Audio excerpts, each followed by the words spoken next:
It's the start of season 2 today. Forget the disappointment at the end of last season. We've spent some money.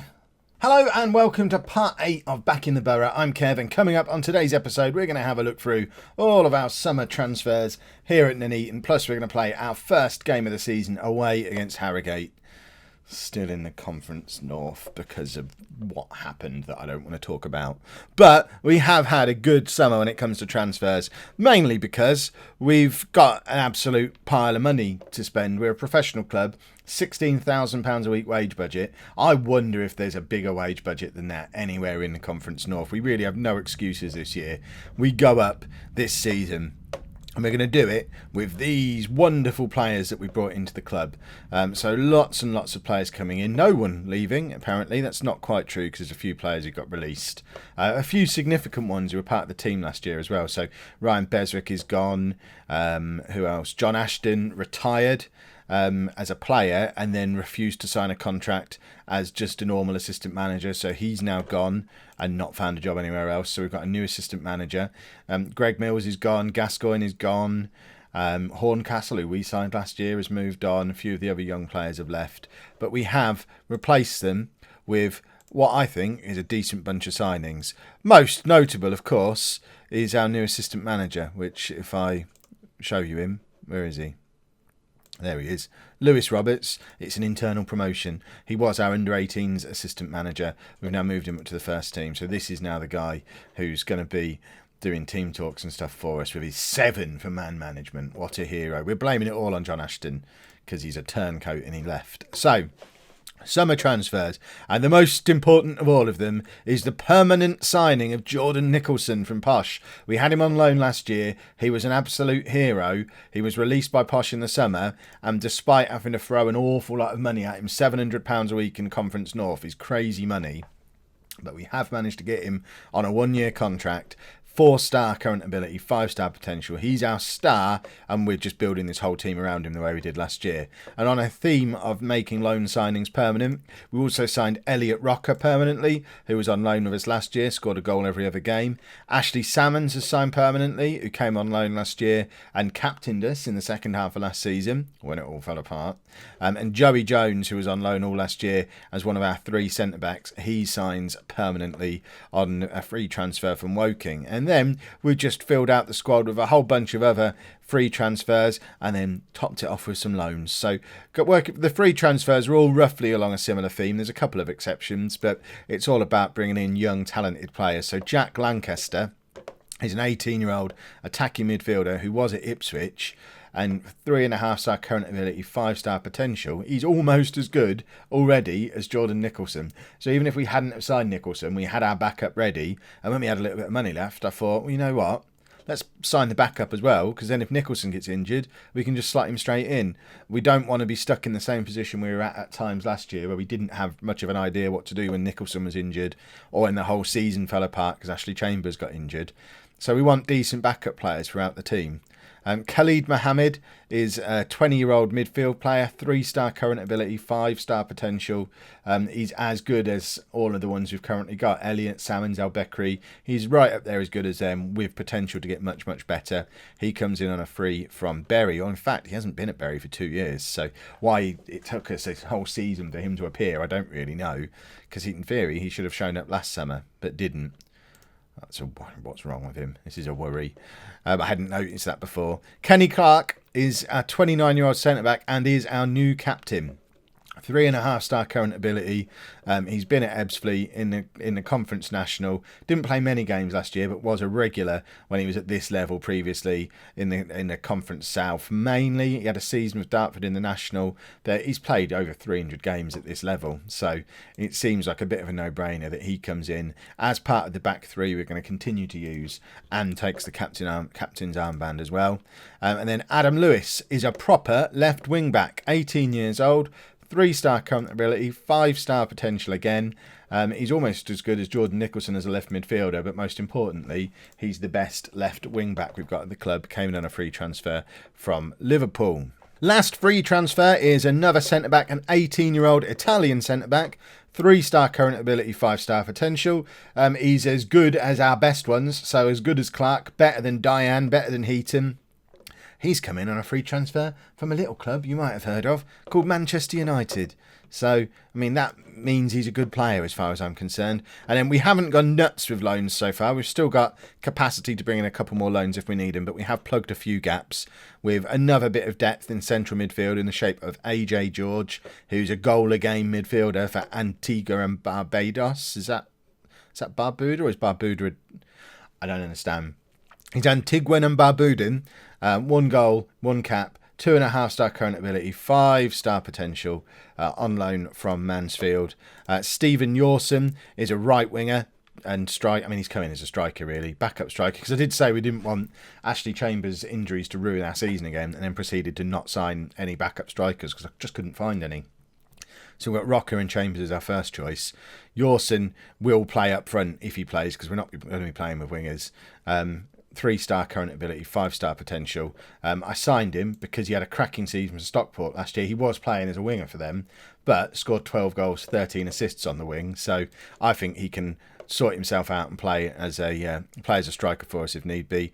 And then we've got Tyler Smith, who is another one who's officially a right winger, but will play up front if and when he plays for us. He's on loan from Sheffield United, so that gives us a couple of backup options up front. So all of which means we've built our summer transfers around playing the system that did work in large part for the last season. There were a couple. It did fall off the rails a little bit when Chambers got injured because we just stopped scoring goals. But it's decently solid defensively, and hopefully will lead to us. We just want these three with a lot of time on the ball, and the rest of the team is all about getting the ball to them and not conceding too many goals. So we're not going to change things too much. We're going control and flexible. There's no team instructions at all at the moment. I've taken off the direct passing instruction we had just to try and get us to be a bit of a better footballing team.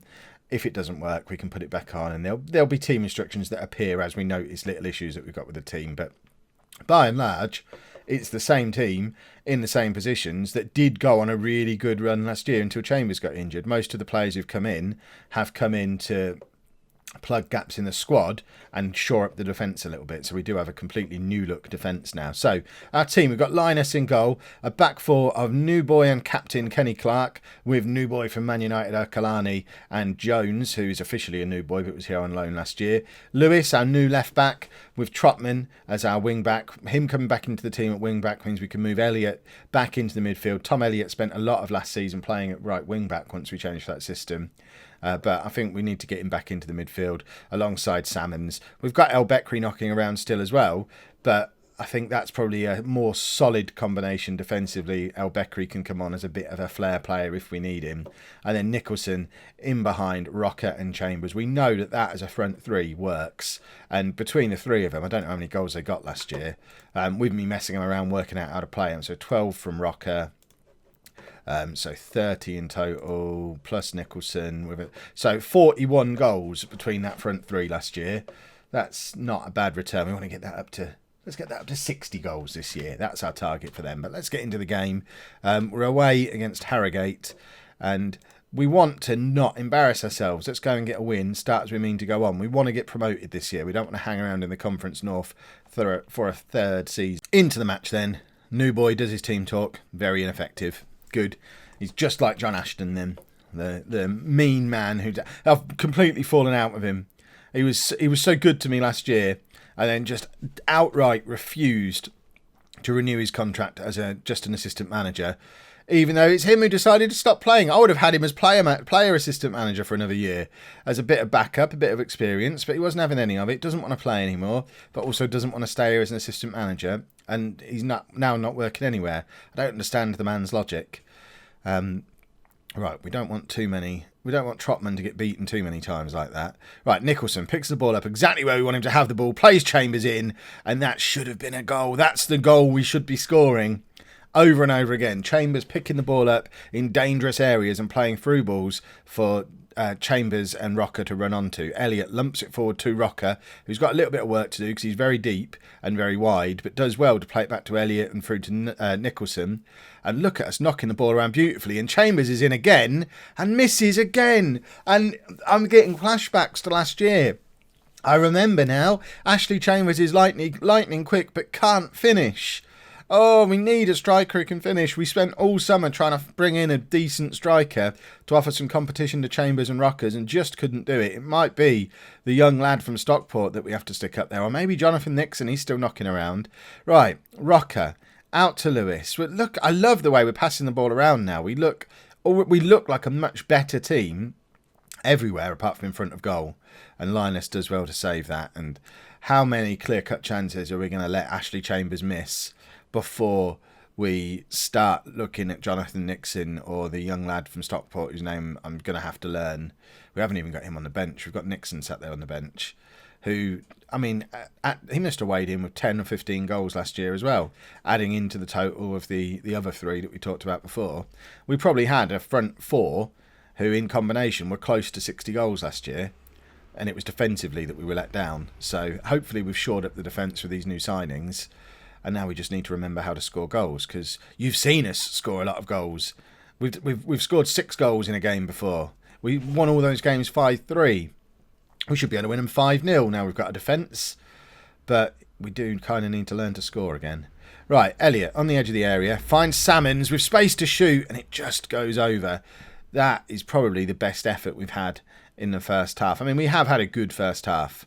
We've given a little bit of possession to Harrogate, but we've created a lot of chances. And once we get into our rhythm, I'd like to think we'll start converting some of these chances. A draw today is not an absolute disaster. Obviously, a win would be marvellous, but we've not really got many of the new players into the team yet, other than at the back. So if it's going to take us a little bit of time to adjust in an attack, I mean, El Bekri is perhaps a big miss as well. Perhaps he needs to come back into that midfield. Although Elliot has been solid in there, despite what his rating would suggest, and we've left them a lot of space to shoot there, and that was poor. We left that guy so much time and space. I mean, I guess to be fair, you don't expect him to be able to do that in the Conference North, but all the space in the world to just line up a shot. And I think we need to give our set-piece instructions a little bit of a tweak. So that's going to be a job for between this and our next episode. I thought we'd scored there. I don't even know who got on the end of that. Chambers was in around it. Joey Jones, I think, is our number 4, so he was in around it as well. But it was not to be. And I think we need to make a change. But Nicholson plays Chambers in again. He misses again. Ashley Chambers has had a hat-trick of clear-cut opportunities and missed every single one of them. I've officially lost patience with him, and Nixon can come on. Lewis isn't having the best of games, but we don't really have anyone who can come on for him. I guess Mellor can go to left wing back. And I'm going to bring on El Bekri as well. We're going to do a triple change, get El Bekri on into the midfield, and we want him to be a playmaker. 2 playmakers in midfield now. That can't go badly, surely. But we do need a goal. Are we on control yet? We are on control. Should we go attacking? Yeah, let's go attacking. We need to go and get a goal. There's no point faffing about not attacking. Right. Is Nixon going to get a chance? I think Nixon will score. If he gets a chance like the ones Chambers has had, he's a much more prolific scorer. The only problem is he's not as quick and doesn't get into the positions as easily. We need a combination of the two, and we're 2-0 down. And this has not gone to plan. We are being mugged officially. We've had 5 chances in this game and not scored a goal. They've had 2 and scored them both. We need to sit Ashley Chambers down and have a little bit of a word with him and remind him how to score goals. And he'll remind me he was our top scorer last year. And then I'll remind him that he should have got double what he got, because he can't keep missing chances the way he is. Right, hopefully we'll grab a consolation goal at least to show that we do remember how to score goals, because we're all about goals. We've got to score some goals, and they're in again. Attacking seems to not be the route that we want to go down. We've gone attacking and removed any kind of tackling from our midfield. And yeah, they're just... right, mental note, don't go on attacking at any point this season, because that doesn't work well for us. And we're now getting absolutely thumped on the first day of the season. And I mean, look at the stats. We just don't deserve to lose this game, let alone be absolutely hammered. We're going to end the day bottom of the league, despite being the better team. Certainly creating more chances, and that's always how I'll judge who the better team is. They've won 35% of headers, we've won 77. They've won 82% of tackles, we've won 90. Their pass completion's slightly better than ours, but we've created so many more chances. That's a 5th clear-cut chance now, this time to Elliot Rocker. How can we score? How can we create 5 clear-cut chances in a match and not score a single one of them? This is going to be a major... I said attack was our major strength. It's going to be a huge problem if they're going to be missing the way they've been missing today. Right, hopefully that's just a blip and I get to shout at them now and they'll turn things around for the next game.